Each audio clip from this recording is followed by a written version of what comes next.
الحمد لله رب العالمين والعاقبة للمتقين ولا عدوان إلا على الظالمين وأشهد أن لا إله إلا الله وحده لا شريك له ولي الصالحين وأشهد أن محمدا عبده ورسوله وصفيه من خلقه وخليله سيد الأولين والآخرين اللهم صل عليه وعلى آله وصحبه ومن اتبعهم بإحسان إلى يوم الدين أما بعد. Mes chers frères et sœurs, aujourd'hui avec l'aide d'Allah Tabarak wa Ta'ala, on va parler de la patience et du mérite d'être patient. De la patience et du mérite d'être patient. Comme vous le savez, sur terre, nous sommes mis à l'épreuve par notre Seigneur Azza wa Jal. Nous sommes éprouvés par des malheurs, mais aussi par le bien. Comprenez-le, que la richesse peut être une épreuve. Oui, Allah Tabarak wa Ta'ala te met à l'épreuve, il te donne cette richesse pour voir est-ce que tu vas oublier ton Seigneur, est-ce que tu vas donner le droit d'Allah sur cet argent, etc. etc. Et Abdullah ibn Mas'ud radiyallahu anhu, il a dit la foi est divisée en deux. Il a dit une moitié c'est la patience et l'autre moitié c'est la reconnaissance. Être reconnaissant envers Allah. Et Ali ibn Abi Talib radiyallahu anhu, ce noble compagnon, il a dit la place qu'occupe la patience est celle qu'occupe la tête par rapport au corps. Vous êtes bien d'accord qu'un corps sans tête, il n'est pas animé, n'est-ce pas? Et donc, le musulman se doit d'avoir de la patience. Et c'est quoi exactement la patience? La patience, mes chers frères, mes chères sœurs, c'est le fait de maîtriser son ego. C'est habsul nafs anil jaza' wa habsul lisan anil tashakki wa habsul jawarih anil ma'asi. La patience, c'est maîtriser son ego, c'est retenir ta langue des plaintes. Vous avez vu les gens qui se plaignent beaucoup, toute la journée il est en train de se plaindre aux humains. Et ces mêmes personnes-là, pour beaucoup d'entre elles, pour ne pas généraliser, elles ne se plaignent pas assez à leur Seigneur. Dès qu'ils ont des problèmes, au lieu d'aller prier, demander à Allah, invoquer Allah, chercher le secours, le soutien d'Allah, non, ils vont aller voir les humains pour chercher des solutions. La patience, c'est maîtriser ton ego, retenir ta langue des plaintes et de retenir tes membres de commettre des péchés. Et cela se divise en trois catégories. Et soyez attentifs s'il vous plaît. On a la patience dans l'obéissance d'Allah. Et on va détailler ce point, Inch'Allah. On a également la patience face au péché. Et on a également la patience sur les décrets d'Allah, c'est-à-dire le destin d'Allah, Azza wa Jal. Pour ce qui est de la patience dans l'obéissance à Allah subhanahu wa ta'ala, oui, effectivement, il faut maîtriser son ego et faire des efforts pour bien adorer Allah subhanahu wa ta'ala. Pourquoi? Parce que dans la pratique religieuse, il y a des mashaqqa, il y a des difficultés. Et c'est sur ça justement on sera récompensé ou non yawm al-qiyamah. Parce que s'il n'y a aucune difficulté dans la pratique religieuse, aucune, mais tu vas être récompensé en fonction de quoi le jour du jugement? Là, il y a un effort à fournir. Et quand je parle de difficulté, je parle de quoi? Se réveiller tôt pour salat al-subh. Tu vas délaisser le sommeil et le confort de ton lit pour aller faire salat. N'est-ce pas? Le jeûne, c'est un effort, n'est-ce pas? C'est un effort parce que tu laisses la boisson, la nourriture pendant plus de 10 heures. Ce sont donc des efforts. Et quand on dit patienter dans l'obéissance d'Allah, c'est ça. C'est-à-dire maîtriser son ego face à ta'a al-ibada. L'âme, elle est incitatrice au mal. L'âme, elle a un aimant envers le mal. Elle est attirée par le mal. Elle aime la paresse, le repos, la fainéantise. Et donc le fait de prendre ton âme en main et de lui dire non, là tu vas prier, là tu vas faire ceci, là tu vas apprendre du Coran. Ça, tout ça, c'est un effort à faire. Et donc pour cela, il faut faire preuve de beaucoup de patience. Dans quoi? Dans l'obéissance à Allah Azza wa Jal. Et au début, tu verras que cet effort, il va être difficile, mais avec l'aide d'Allah, la constance, la persévérance, tu vas en arriver à un stade où tu vas trouver un goût mielleux à l'adoration. jusqu'à ce que toi, qui avais du mal au début à accrocher aux adorations, tu n'arriveras même plus à imaginer ta vie sans l'adoration. Tu n'arriveras plus à imaginer cela. Donc au départ, c'est difficile, mais avec la patience, parce qu'on entend des fois certains de nos frères, ils disent « J'ai envie de faire la prière, j'arrive pas, c'est dur. » Sois patient dans l'obéissance d'Allah. Prends ton ego en main, maîtrise ton nafs. C'est à toi de lui dicter ce qu'elle doit faire et pas l'inverse. Ce nafs, c'est comme un bébé. Vous avez vu le bébé? Au début, il connaît que le lait maternel. Puis à un moment donné, il bascule vers un autre aliment. Et bien toi, qui as eu l'habitude de nourrir ton âme par du haram, par le mal, par le chemin de la désobéissance, change-lui d'alimentation à ton âme.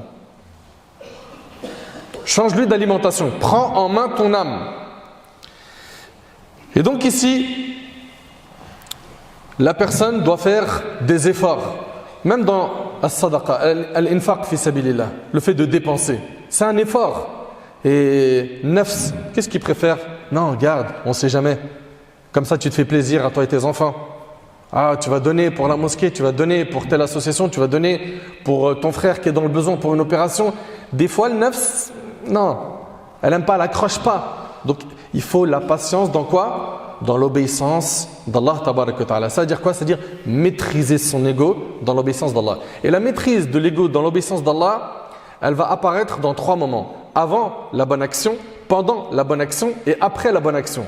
Avant la bonne action, tu dois maîtriser ton ego en revoyant ta sincérité. Je vais faire cette bonne action, pourquoi? Pour m'acheter une image, pour que les gens disent du bien de moi, pour que les gens me jettent des fleurs, pour qu'ils me fassent des compliments, pour qu'ils disent que je suis pieux, pour qu'ils disent Tabarakallah, t'as vu comment il a changé?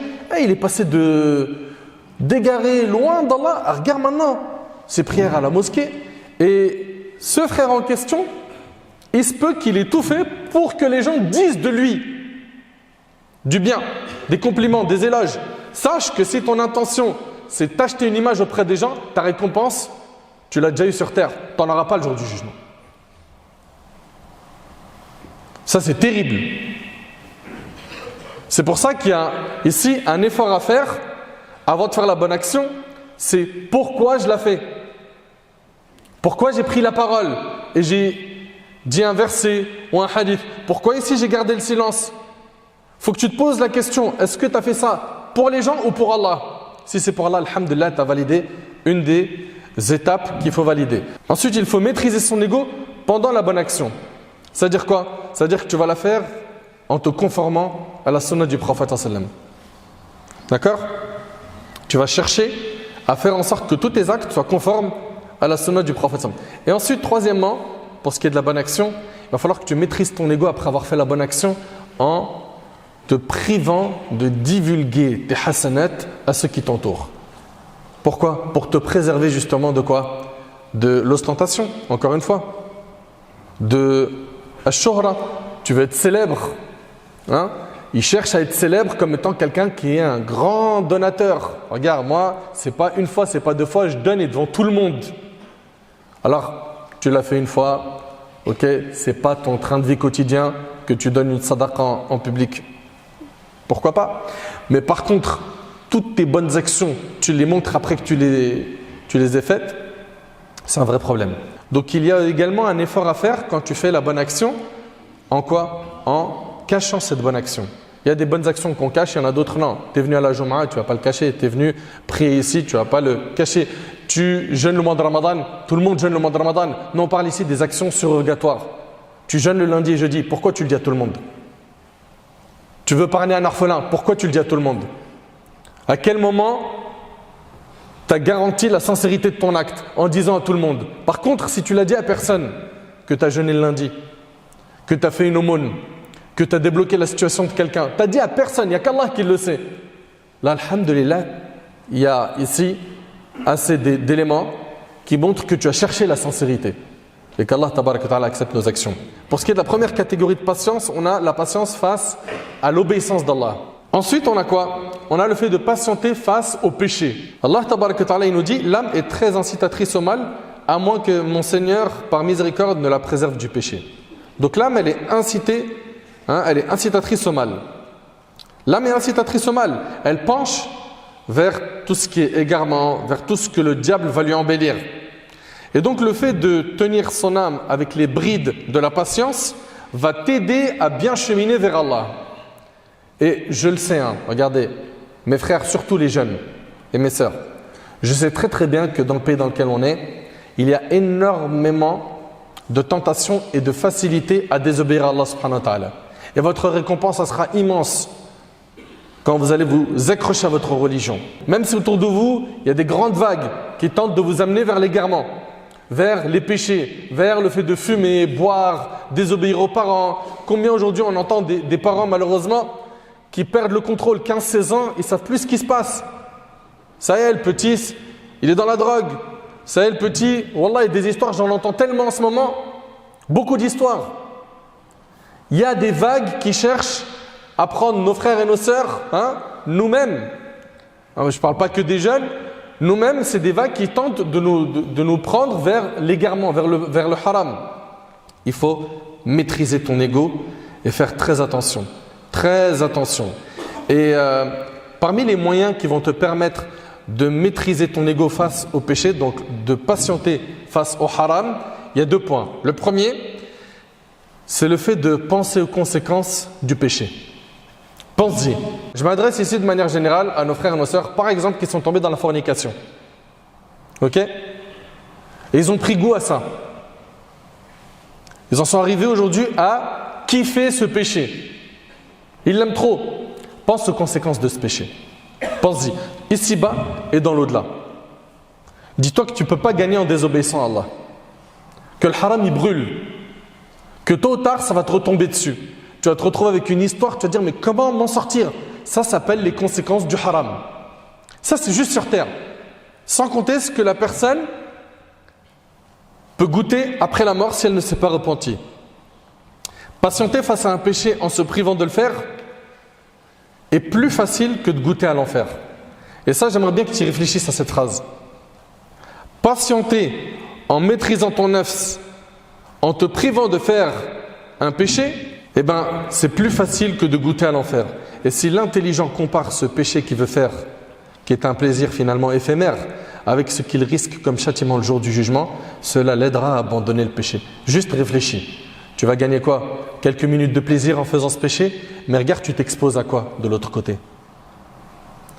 Donc ça, c'est un parmi les moyens de te convaincre de lâcher ce monde. Deuxièmement, pour lâcher le haram, on est en train de parler de patienter face au haram, il y a le fait d'avoir de la pudeur envers Allah. Subhanallah, on les voit aujourd'hui, nos jeunes, ils font des péchés et ils se cachent. Pourquoi? Pour que les parents ne les voient pas. Mais Allah, tabaraka ta'ala, il te voit. C'est-à-dire toi, le jour où ton père ou ta mère, de manière générale, quand nos jeunes ils sont pris main dans le sac et que les parents les voient en train de désobéir ou ils apprennent l'information, généralement, j'ai bien dit généralement, on en a plein de notre communauté qui ne savent plus où se cacher. Mais ça c'est un humain, c'est pas lui qui va te juger le jour du jugement.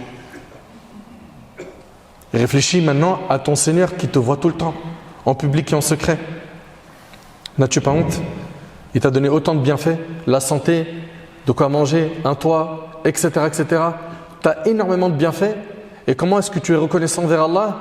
En mettant sa religion de côté et en suivant les pas du diable, alors qu'Allah tabaraka ta'ala nous a mis en garde contre le fait de suivre les pas du diable. Allah tabaraka ta'ala nous dit وَأَمَّا مَنْ خَافَ مَقَامَ رَبِّهِ وَنَهَى النَّفْسَ عَنِ الْهَوَى فَإِنَّ الْجَنَّةَ هِيَ الْمَأْوَى. Et pour celui qui aura redouté de comparaître devant son Seigneur et préserver son âme de la passion, le paradis sera alors son refuge. Subhanallah. Il a peur de ce rendez-vous avec son Seigneur Azza wa Jal. Et cette peur-là qui est dans son cœur l'a amené à délaisser le haram et à rester dans le cercle de l'obéissance. Cette personne-là qui a réussi à se maîtriser, le paradis sera alors son refuge. Troisièmement, dernier type de patience, c'est le fait de patienter face au destin d'Allah, au décret d'Allah, au destin d'Allah qui parfois est douloureux pour certains.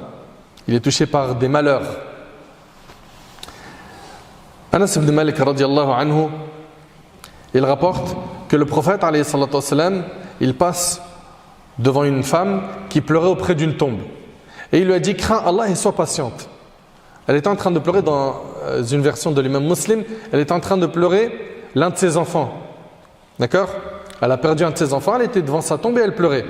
Le prophète sallallahu alayhi wa sallam, il lui a dit, crains Allah et sois patiente. Elle dit, laisse-moi en paix. Tu n'as pas été touché par le malheur qui m'accable et tu n'as jamais rien connu de tel. Quelqu'un lui a dit, c'est le prophète. Tu sais pas, tu viens de parler à qui là? Tu viens de parler au prophète. Elle se présenta à la porte du prophète sallallahu alayhi wa sallam. Donc là, elle reconnaît qu'elle a mal parlé et elle veut voir le prophète pour corriger le tir. Elle se présenta à la porte du prophète alayhi salatu wa sallam, sans y trouver de portier pour l'en empêcher. Et elle dit au prophète sallallahu alayhi wa sallam, je ne t'avais pas reconnu. Et le prophète sallallahu alayhi wa sallam a dit, la patience n'est digne de ce nom que si elle se manifeste au premier choc rapporté par Bukhari Muslim. La vraie patience, c'est celle qui se manifeste lors du premier choc. Allô, tu viens de perdre ta mère. Tout de suite, c'est la lucidité. Inna lillahi wa inna ilayhi raji'un. C'est les premières paroles qu'on prononce. Nous appartenons à Allah et c'est envers lui que nous retournerons. Okay? Que tu pleures, c'est normal et c'est humain. Le prophète sallallahu alayhi wa sallam a pleuré lorsqu'il a perdu son fils Ibrahim. Et il a pleuré plus d'une fois. Donc, juste retiens que la patience face à l'épreuve, elle doit se manifester lors du premier choc. Allô, tu viens de perdre ton emploi. Allô, il y a un tel qui fait un malaise, il est mourant. C'est dans le premier choc que tu dois quoi? Être patient, maîtriser ton ego, ne pas prononcer ce qui met en colère Allah. Mais subhanallah, pourquoi ça m'arrive à moi? Ça, c'est les paroles qu'il faut bannir. Pourquoi j'ai un seul enfant, il est mort? Et je vous ai déjà donné cet exemple. Mon voisin, il en a 5, ils n'ont jamais eu de maladie. Pourquoi le mien? Ce sont ces paroles qu'il faut bannir. Tu n'es pas patient face à l'épreuve. Et certes, l'épreuve, elle est difficile, mais le prophète nous a enseigné que la grandeur de la récompense va de pair avec la grandeur de l'épreuve. Plus l'épreuve, elle est grande, plus la récompense, elle est grande. Et puis sache que par cette patience face à cette épreuve, Allah tabarak wa ta'ala, il est en train de te préparer une récompense qui est immense. Allah tabarak wa ta'ala, il nous dit وَلَنَبْلُوَنَّكُمْ بِشَيْءٍ مِّنَ الْخَوْفِ وَالْجُوعِ وَنَقْصٍ مِّنَ الْأَمْوَالِ وَالْأَنفُسِ وَالثَّمَرَاتِ وَبَشِّرِ الصَّابِرِينَ الَّذِينَ إِذَا أَصَابَتْهُمْ مُصِيبَةٌ قَالُوا إِنَّ لِلَّهِ وَإِنَّا إِلَيْهِ رَاجِعُونَ. Allah subhanahu wa ta'ala, il nous rappelle que sur terre, on va être éprouvé. Et d'ailleurs, la base de cette vie, c'est l'épreuve. La base de cette vie, c'est l'épreuve. Tu veux le repos et le confort éternel, c'est pas ici, c'est après la mort. Fais le Jannah, qu'Allah nous accorde le paradis. Allah Ta'ala dit très certainement, nous vous éprouverons par un peu de peur. De peur par qui? Par l'ennemi. De faim et de diminution de biens. Oui, tu vas perdre ton argent. De personnes, tu vas perdre des proches, des amis. Et de fruits, c'est-à-dire les récoltes. Et fais la bonne annonce aux endurants qui disent quand un malheur les atteint, Inna lillahi wa inna ilayhi raji'un. Apprenez cette invocation, c'est l'invocation qu'on prononce quand on est touché par un malheur. Certes, nous appartenons à Allah et c'est à lui que nous retournerons. Tu appartiens à Allah et tôt ou tard tu retourneras vers lui Azza wa Jal.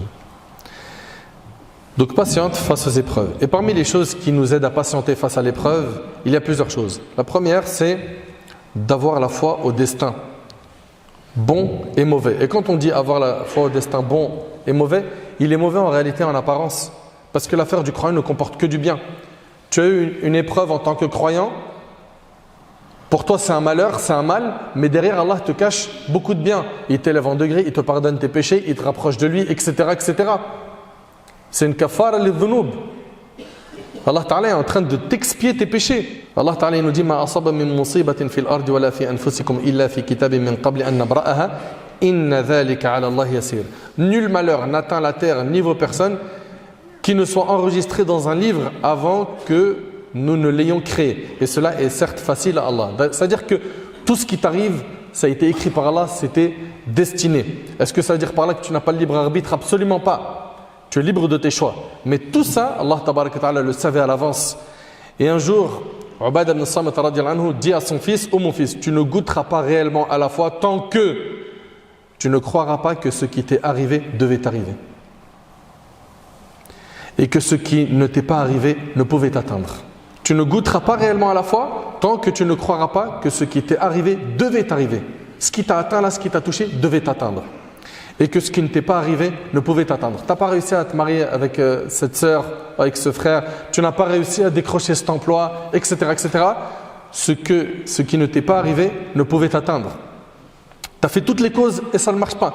sache que ça, c'était écrit par Allah. Ce qui va embellir, bi'idhnillah, cette vie à tes yeux, c'est ta satisfaction du destin d'Allah.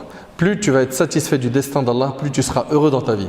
Et parmi les choses qui aident à tenir face au destin d'Allah, le fait de désirer ardemment la récompense d'Allah tabarak wa ta'ala. Allah azza wa jalla, il nous dit à la fin وَبَشِّرِ الصَّابِرِينَ الَّذِينَ إِذَا أَصَابَتْهُم مُّصِيبَةٌ قَالُوا إِنَّا لِلَّهِ وَإِنَّا إِلَيْهِ رَاجِعُونَ أُولَٰئِكَ عَلَيْهِمْ صَلَوَاتٌ مِّن رَّبِّهِمْ وَرَحْمَةٌ وَأُولَٰئِكَ هُمُ الْمُهْتَدُونَ. Ceux qui disent Inna lillahi wa inna ilayhi raji'un, Allah ta'ala il dit, ceux-là reçoivent des bénédictions de leur Seigneur ainsi que la miséricorde, et ceux-là sont les bien guidés. Parmi les choses qui nous aident également à surmonter les épreuves, c'est de savoir qu'après la difficulté vient la facilité. Ça, c'est une règle divine. Allah tabaraka ta'ala il dit fa inna ma'al usri yusra, inna ma'al usri yusra.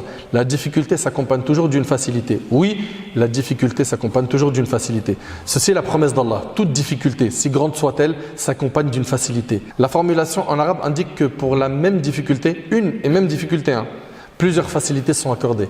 Donc, toi qui es dans le four de l'épreuve, sache que la délivrance est proche. Juste, tiens bon dans ta religion, fais de dua, fais les causes, craque pas. Également, le prophète alayhi salatu wassalam, dans le hadith rapporté par Al-Hakim et d'autres, il a dit, sache que le secours vient avec la patience. Regarde, le secours il vient avec la patience. Que l'affliction s'accompagne d'une délivrance et que la difficulté s'accompagne d'une facilité. Et parmi les choses également qui nous aident à tenir face à l'épreuve et à accepter le destin d'Allah tabaraka wa ta'ala, à être patient face au malheur, le fait de te rappeler tous les bienfaits que tu as de la part de ton Seigneur. Certes, Allah t'a privé de ça, mais regarde, il t'a donné quoi? Regarde combien de bienfaits tu possèdes. Tu jouis d'énormément de bienfaits. Si tu penses à tout cela, ça t'aidera à être plus patient. Et aussi, garde en tête que lorsqu'on est touché par des épreuves, c'est le résultat de nos péchés.